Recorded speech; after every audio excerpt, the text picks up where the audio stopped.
Good morning, നമസ്കാരം. Super നോട്ട്സിന്റെ മറ്റൊരു ശുഭാരംഭത്തിലേക്ക് 5 AM ക്ലബിലേക്ക് സ്വാഗതം. അങ്ങനെ നമ്മൾ മറ്റൊരു ദിവസം ആരംഭിക്കുകയാണ്.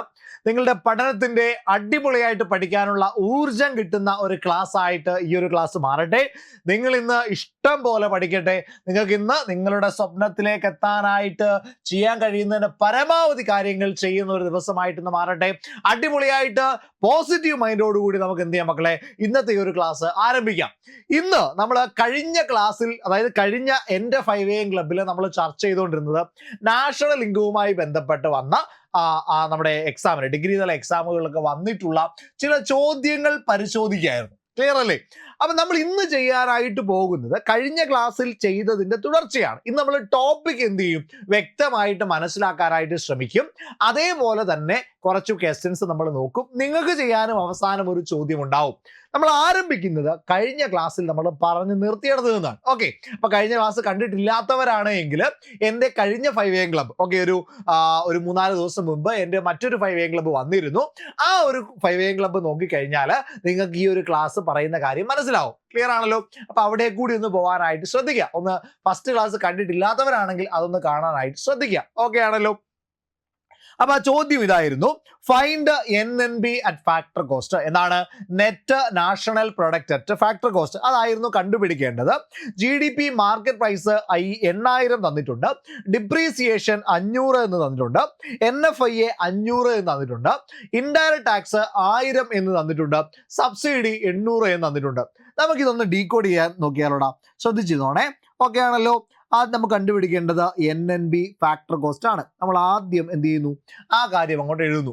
ഓക്കെ, തന്നിരിക്കുന്നത് GDP ആണ്, GDP മാർക്കറ്റ് പ്രൈസ് ആണ്, അത് നമ്മൾ എഴുതി. ഓക്കെ ആണ്. അപ്പൊ NNB ഫാക്ടർ കോസ്റ്റിലേക്കാണ് നമുക്ക് എത്തേണ്ടത്. തന്നിട്ടുള്ളത് GDP മാർക്കറ്റ് പ്രൈസ് ആണ്. ക്ലിയർ ആണല്ലോ? അപ്പൊ എനിക്ക് ആദ്യം ദാ ഇവിടെ N ആണ് കിടക്കുന്നത്, ഇവിടെ G ആണ് കിടക്കുന്നത്. അപ്പൊ ഗ്രോസിൽ നിന്ന് നെറ്റ് ആവണം. കഴിഞ്ഞ ക്ലാസ് ഞാൻ പറഞ്ഞതൊക്കെ നിങ്ങളുടെ മനസ്സിലുണ്ടെന്ന് ഞാൻ വിചാരിക്കുന്നു. ഗ്രോസിൽ നിന്ന് നെറ്റ് ആവണമെങ്കിൽ സ്വാഭാവികമായിട്ടും ഡിപ്രീസിയേഷൻ കുറയ്ക്കണം. കഴിഞ്ഞ ക്ലാസ് കണ്ടവരാണ്, നിങ്ങൾ കണ്ടിട്ടില്ലെങ്കിൽ അങ്ങോട്ട് പോയി കണ്ടാൽ മതി. ഇതൊക്കെ നിങ്ങൾക്ക് വ്യക്തമായിട്ട് മനസ്സിലാവും. ഓക്കെയാണ്. അടുത്തത് ND, അതായത് നാഷണലും ഡൊമസ്റ്റിക്കും. ഡൊമസ്റ്റിക് മാറി നാഷണൽ ആകണമെങ്കിൽ NFIA ആഡ് ചെയ്യണം. ഓക്കെ ആണല്ലോ? ദെൻ ഇവിടെ കിടക്കുന്നുണ്ടോ ഫാക്ടർ കോസ്റ്റ്, ഇവിടെ കിടക്കുന്നത് മാർക്കറ്റ് പ്രൈസ്. അപ്പൊ ഫാക്ടർ കോസ്റ്റിലേക്ക് മാർക്കറ്റ് പ്രൈസിനെ കൊണ്ടുപോകണം. മാർക്കറ്റ് പ്രൈസിൽ ടാക്സ് ഉണ്ട്, ഫാക്ടർ കോസ്റ്റിൽ എന്തില്ല, ടാക്സ് ഇല്ല. അപ്പൊ ടാക്സ് ഇല്ലാത്ത ഫാക്ടർ കോസ്റ്റിന് എന്ത് വേണ്ട, ഇൻഡയറക്ട് ടാക്സ് വേണ്ട. അപ്പൊ ഇൻഡയറക്ട് ടാക്സ് കുറയ്ക്കണം.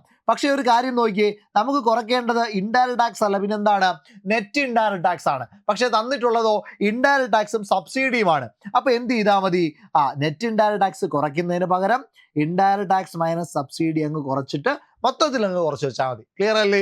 ഓക്കെ ആണ്. ഇനി നമുക്ക് ഓരോന്നും എന്ത് ചെയ്യാം, ചെയ്ത് നോക്കാം. GDP മാർക്കറ്റ് പ്രൈസ്, അപ്പൊ അവിടെ എത്ര വരും, 8000 ആണ്. മൈനസ് ഡിപ്രീസിയേഷൻ 500 കുറച്ചു, പ്ലസ് NFIA 500 കൂട്ടി. NFIA എത്രയാണ്, 500 ആണ്. ദെൻ മൈനസ് നോക്കിയേ, ഇൻഡയറക്ട് ടാക്സ് 1000 ഉണ്ട്. ദെൻ മൈനസ് സബ്സിഡി എത്രയുണ്ട്, 800 ഉണ്ട്. ദെൻ മൊത്തത്തിൽ ചെയ്യുമ്പോൾ ഈ ഒരു ഭാഗം ചെയ്യുമ്പോൾ അവിടെ 200 എന്ന് കിട്ടും. അപ്പോൾ അവിടെ 200 വന്നു. ദെൻ അവിടെ മൈനസ് ഇട്ടു. ഇവിടെ നോക്കിയേ 8000 ആണ്, ഇവിടെ 5000 ഉണ്ട്. 8000-ൽ നിന്ന് 5000 കുറച്ചാൽ 7500. ദെൻ അതിൻ്റെ കൂട്ടത്തിൽ വീണ്ടും എന്ത് ചെയ്യുന്നുണ്ട്, ഒരു 5000 കൂടുന്നുണ്ട്. അപ്പോൾ വീണ്ടും അവിടെ എത്രയാകുന്നുണ്ട്, 8000 ആകുന്നുണ്ട്. അപ്പോൾ 8000-ൽ നിന്ന് 200 പോയാൽ 7800 എന്നെന്ത് കിട്ടും, ഉത്തരമായിട്ട് കിട്ടും. ക്ലിയർ അല്ലേ? സിമ്പിൾ അല്ലേടാ? നിങ്ങൾക്ക് ഇത് മനസ്സിലായി? ഓക്കെ ആണ്. ജസ്റ്റ് ഞാൻ ചെയ്ത് കാണിച്ചു എന്നേ ഉള്ളൂ. ഇനി ഞാൻ പറയാൻ പോകുന്നത് ശ്രദ്ധിച്ച് കേൾക്കാം. ഓക്കെ, ഇനി ഞാൻ പറയാൻ പോകുന്ന കാര്യങ്ങൾ ശ്രദ്ധിച്ച് കേൾക്കാം. കഴിഞ്ഞ ക്ലാസ്സിൽ നമ്മൾ പഠിച്ച കാര്യങ്ങളും ഇന്ന് നമ്മൾ അതിന്റെ കൺക്ലൂഷനിലേക്ക് എത്തിക്കാനായിട്ട് പോവാണ്. അപ്പൊ ഇവിടെ പഠിക്കുന്ന കുറച്ച് കാര്യങ്ങൾ വ്യക്തമായിട്ട് നിങ്ങൾ ശ്രദ്ധിക്കണം. അതായത് നാഷണൽ ഇൻകം എന്ന് പറഞ്ഞാൽ ഒരു രാജ്യത്ത് ഉൽപ്പാദിപ്പിക്കപ്പെടുന്ന ആകെ സാധനങ്ങളുടെയും സേവനങ്ങളുടെയും പണാത്മക മൂല്യമാണ് നാഷണൽ ഇൻകം. അവിടെ എന്തില്ല, ടെറിട്ടറിയുടെ പ്രശ്നമില്ല. പക്ഷെ GDP എന്ന് പറഞ്ഞാൽ അവിടെ എന്തുണ്ട്, GDP എന്ന് പറഞ്ഞാൽ അവിടെ ഗ്രോസ് ഡൊമസ്റ്റിക് പ്രോഡക്റ്റ് ആണ്. അപ്പൊ അവിടെ ഡൊമസ്റ്റിക് എന്ന് പറയുന്ന ആ ഒരു ടെറിട്ടറി വരുന്നുണ്ട്. ആ ഒരു രാജ്യത്തിന്റെ ഉള്ളിലെ കാര്യങ്ങളാണ് ഇവിടെ വരിക, GDP എന്ന് പറഞ്ഞു വരിക. അപ്പൊ ഇവിടെ നിങ്ങൾ രണ്ട് മൂന്ന് കാര്യങ്ങൾ ശ്രദ്ധിച്ചിരിക്കുക. ഒന്നാമത്തെ കാര്യം, ഡൊമസ്റ്റിക് എന്നുണ്ടെങ്കിൽ അവിടെ ഓർത്തോണം.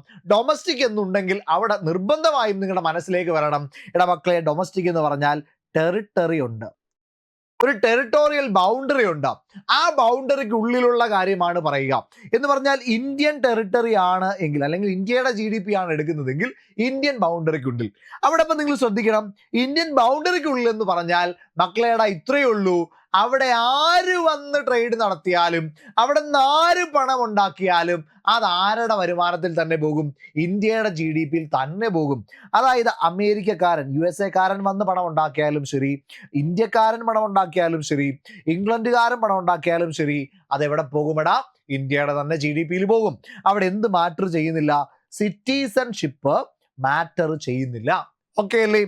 എന്നാൽ ഇവിടെ GNB ആണ് എങ്കിൽ, അതായത് ഗ്രോസ് നാഷണൽ പ്രോഡക്റ്റ് ആണ് എങ്കിൽ, ഗ്രോസ് നാഷണൽ പ്രൊഡക്റ്റ് ആണ് എങ്കിൽ, GNB ആണ് എങ്കിൽ, അവിടെ എന്ത് മാറ്റർ അല്ല?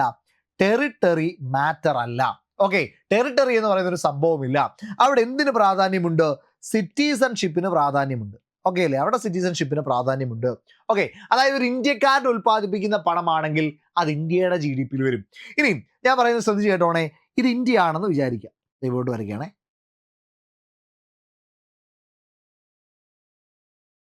ഇന്ത്യ ആണെന്ന് വിചാരിക്കാം, ഏകദേശം ഒരു ഇന്ത്യ ആണെന്ന് വിചാരിക്കാം. ഇവിടെ ഒരു USA കാരൻ വന്ന് ജോലി ചെയ്തു. ഓക്കെ, ഇന്ത്യയിൽ വന്നിട്ട് ഒരു USA കാരൻ ജോലി ചെയ്യുന്നു. അതായത് അവിടെ നിന്ന് വരുമാനം കിട്ടുന്നു. ഈ വരുമാനം ഇന്ത്യയുടെ GNB യിലാണോ കൂട്ടുക, USAയുടെ GNB യിലാണോ കൂട്ടുക? കമന്റ് ചെയ്തോണേ നിങ്ങൾ താഴെ. ഇന്ത്യയുടെ GNB യിൽ കൂട്ടുമോ അതോ USAയുടെ GNB യിൽ കൂട്ടുമോ? തീർച്ചയായിട്ടും മക്കളെ ഇത് USAയുടെ GNB യിൽ കൂട്ടും. കാരണം ഇദ്ദേഹം US സിറ്റിസൺ ആണ്, ഇന്ത്യക്കാരനല്ല.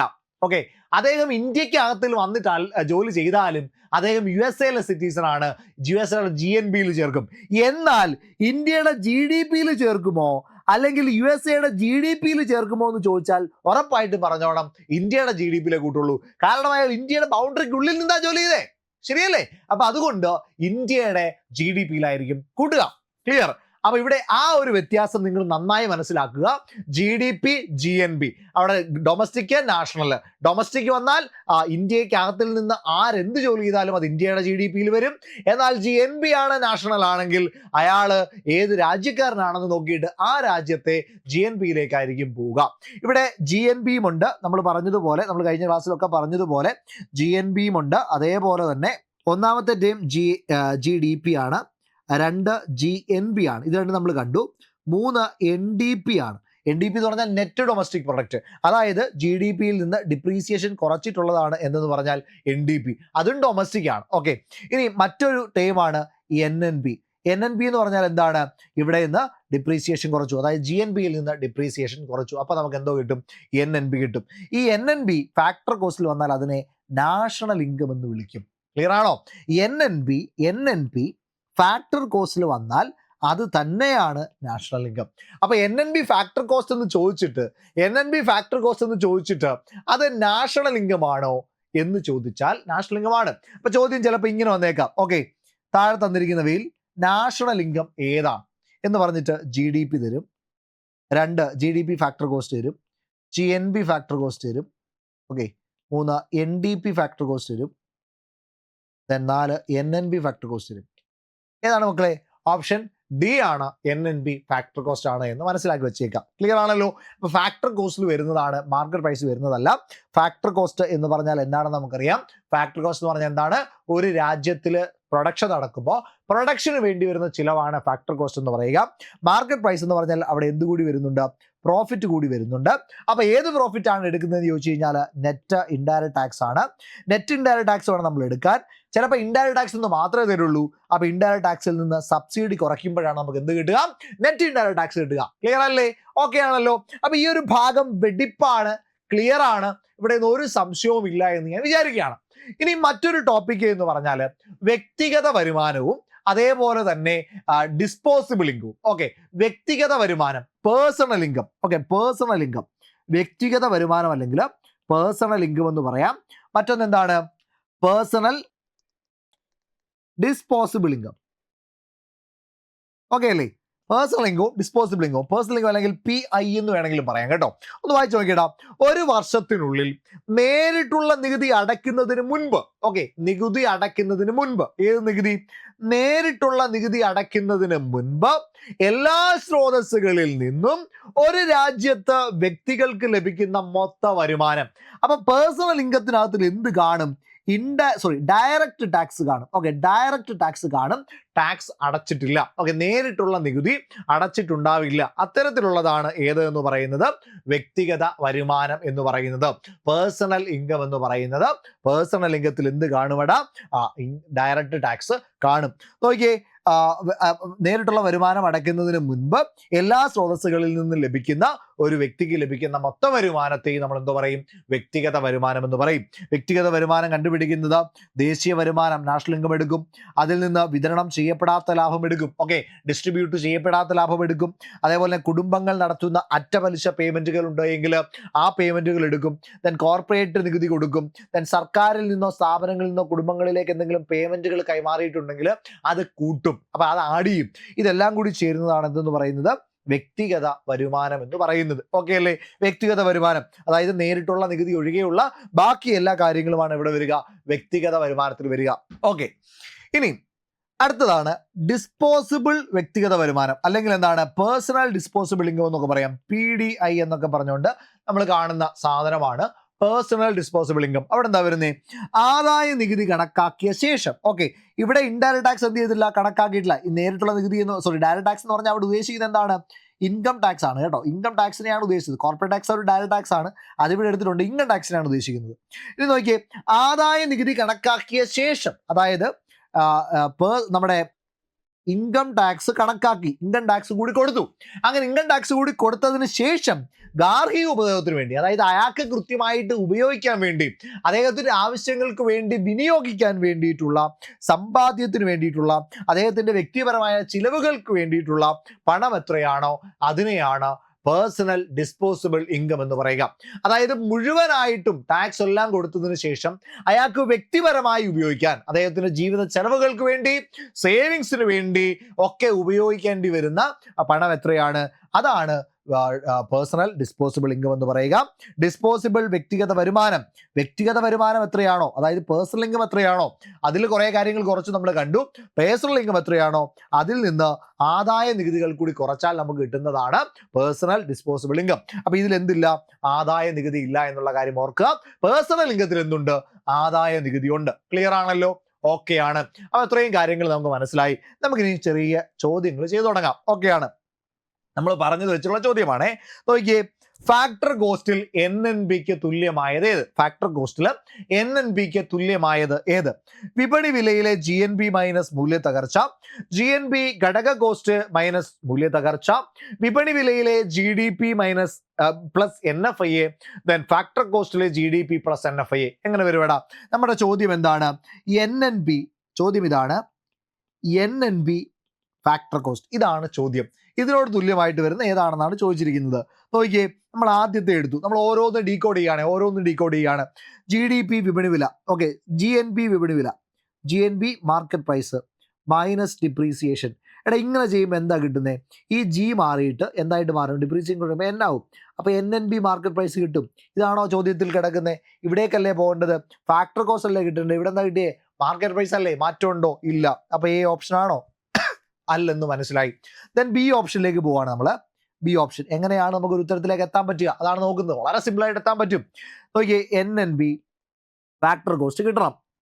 അടുത്തത് GNB ഫാക്ടർ കോസ്റ്റ് ആണ് മൈനസ് ഡിപ്രീസിയേഷൻ. ഇവിടെ എന്താ സംഭവിച്ചേ?